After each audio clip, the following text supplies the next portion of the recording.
사람은 반드시 성령의 유효한 부르심을 통해서만 거듭날 수 있습니다.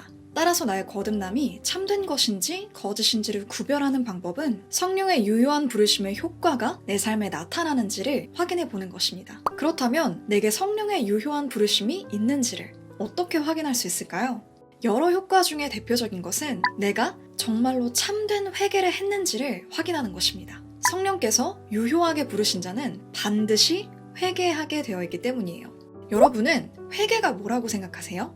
많은 분들이 저 회개했어요 라고 얘기를 하긴 하지만 그 회개가 피상적인 경우가 많습니다. 그저 잘못을 인정하고 죄책감을 느끼면서 조금 반성하고 눈물도 흘리고 하나님께 죄를 고백하면서 막 죄송해 하기도 하죠. 이런 걸 회개라고 생각하시는 경우가 많아요. 하지만 이런 것들은 참된 회개가 아닙니다. 우리가 거짓 믿음에 대해서 살펴본 것처럼 회개에도 거짓 회개들이 있습니다. 이러한 거짓 회개와 참된 회개를 구별하여서 성경은 참된 회개를 생명 얻는 회개라고 부릅니다. 생명에 이르는 참된 회개는 하나님께서 주시는 구원의 은혜인데요. 죄인이 자신의 죄를 진정으로 깨닫고 예수님 안에 있는 하나님의 자비를 이해하고 자신의 죄를 미워하고 슬퍼하면서 그 죄로부터 떠나 하나님께로 돌아서서 새로운 순종을 최고의 목적으로 삼고 노력하는 것이죠. 생명 얻는 회개에 반드시 나타나는 세 가지 요소가 있는데요. 첫 번째는 죄를 미워한다는 것입니다. 진정한 회개를 한 자라면 죄를 미워하게 됩니다. 바로 이 죄가 나와 하나님과의 관계를 단절시킨 원인이기 때문이에요. 참된 회개를 하고 하나님을 사랑하게 된 사람은 그분의 거룩하신 속성과는 정반대되는 죄를 미워하고 그분의 거룩하심을 더욱더 사모하고 닮아가고자 하게 되죠. 성령님의 유효한 부르심으로 인해 영적으로 깨어나기 전에는 우리의 눈이 아주 멀어서 스스로의 죄를 볼 수 없지만 성령께서 우리의 영혼을 깨워주시면 그 영혼은 죄에 대해서 부끄러워하게 되고 수치스러워하고 그 죄를 경멸하고 혐오하고 더러워하게 되죠.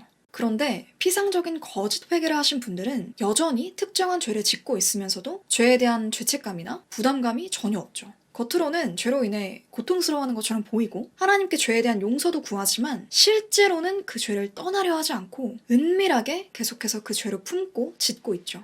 죄에 대해 은근슬쩍 모호한 태도로 넘어가려고 할 뿐 확실한 태도를 취하지 않는 거예요. 죄를 미워하기는커녕 사실은 그 죄를 사랑하고 있다는 것이 그렇게 나타나는 것이죠. 두 번째로는 죄로 인해 슬퍼한다는 것입니다. 진정으로 회개한 자는 죄로 인한 애통함과 통회함이 있습니다. 하지만 이때 주의해야 할 것은 무엇을 슬퍼하고 있냐는 것이죠. 죄는 하나님 앞에 지은 것입니다. 죄는 불법이고 따라서 죄를 지었다는 것은 입법자 되시는 하나님을 대적하고 하나님 앞에 범죄했다는 뜻이죠. 죄로 인해 슬퍼한다는 것은 주님의 엄중함 앞에 거룩하신 그분께 죄를 지었다는 것에 대해서 가슴을 치면서 비통해하고 나의 이 죄의 사악함을 보고 깨달으면서 철저히 통회하고 아파하고 괴로워하는 것이죠. 그런데 이 죄를 단순히 나의 차원, 나의 기준으로 생각하시는 분들이 많습니다. 쉽게 예를 들어볼게요. 술에 중독된 사람이 있다고 쳐봅시다. 이분은 술 때문에 일상생활이 불가능할 정도로 너무 힘들고 주변 사람들에게도 막 피해를 주게 돼서 정말 괴로운 거예요. 계속해서 끊으려는 시도를 해보지만 잘 되지 않아서 좌절하고 낙심되고 그래서 너무 슬프고 애통하죠. 이분은 지금 무엇을 슬퍼하고 계시는 걸까요? 이런 슬픔과 애통함은 하나님께 죄를 지어서 슬픈 게 아니라 그저 자신의 인생에 대한 비참함, 절망감, 자기 연민에서 비롯된 것입니다. 따라서 죄는 반드시 말씀에 근거하여 살펴야 합니다. 말씀 앞에서 나의 죄를 살피는 것이죠. 단순히 교회에서 부모님이 술 마시지 말라고 하니까 그래서 그 죄를 회개해야 하는 것이 아니라 하나님의 말씀과 계명 앞에서 나의 이 죄가 얼마나 추악한 것이고 심판받아야 마땅한 것인지를 성령의 역사로 깨달아야 합니다.